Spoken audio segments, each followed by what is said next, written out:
I was traveling across 3 states with a bunch of senior journalists, in fact, and we thought that it is a much closer contest than was initially anticipated.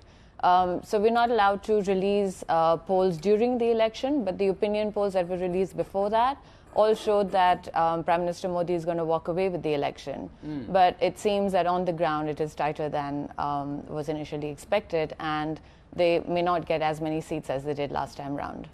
That's fascinating, because looking into this story from the outside and having the fantastic coverage we've had on the ground from our correspondent Sri Jagaraja as well, from my interpretation, the cult of personality that Mr. Modi has built around himself, naming the magnificent new cricket stadium after himself, and it's almost a presidential presence he's created rather than a prime minister.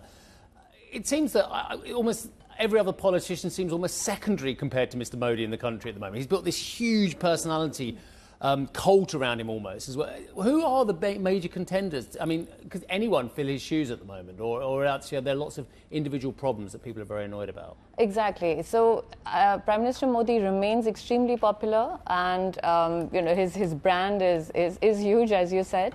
But I think that people are more concerned about what's happening in their daily lives. Right. And they think that Modi is going to come at the center anyway. We don't necessarily need to vote for him, because we need to vote for those people who are going to deliver for us in our constituencies. And also a couple of other things have happened, that the BJP had this very strong slogan going that we're going to cross 400 seats, and that really caught on. But as a result of that, there was some missteps where a BJP party official said that they may change the constitution, and then that developed a life of its own, and people got concerned that that we don't want such a strong government that may change the constitution and may affect, in fact, reservations, which is basically affirmative action, where jobs are reserved for the backward castes. So there are lots of interesting, it's such a long drawn election. We don't know what's happening in between, because it's 44 days long.